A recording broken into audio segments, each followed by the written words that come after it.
নমস্কার বন্ধুরা, আজকের একটু ভিন্ন স্বাদের ডিমের রেসিপি শেয়ার করছি।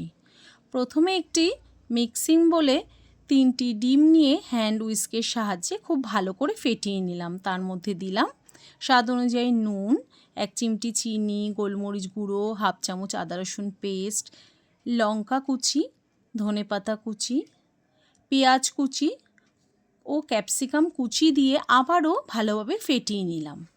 এবার যে কোনো একটি পাত্রে বা মোল্ডে ভালোভাবে বাটার ব্রাশ করে নিলাম এবং ব্যাটারটি তার মধ্যে ঢেলে দিলাম এবং উপর থেকে কিছুটা ধনেপাতা কুচিও ছড়িয়ে দিলাম।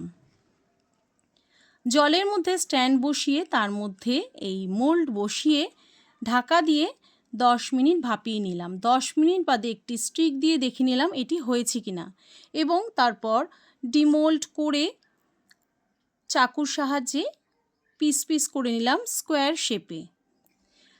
এদিকে অন্য একটি বোলের মধ্যে নিলাম একটি ডিম, নুন, স্বাদ অনুযায়ী গোলমরিচ গুঁড়ো, 1 চিমটি চিনি দিয়ে ফেটিয়ে নিলাম এবং তার মধ্যে অল্প অল্প করে ময়দা এবং কর্নফ্লাওয়ার মিশিয়ে নিলাম, দিয়ে সামান্য জল দিয়ে একটা ঘন ব্যাটার তৈরি করে নিলাম।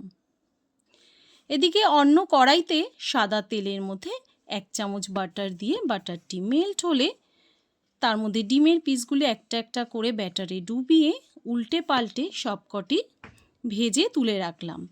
সেই তেলেই দিলাম কিছুটা রসুন কুচি, সেটি ভাজা হলে তার মধ্যে দিলাম পেঁয়াজ কুচি, সেটি দিয়ে একটু ভেজে তার মধ্যে দিলাম ক্যাপসিকাম কুচি, নুন, আদা রসুন পেস্ট, গোলমরিচ গুঁড়ো, শুকনো লঙ্কা গুঁড়ো, সামান্য চিনি এবং সেজওয়ান সস দিয়ে একটু কষিয়ে নিলাম।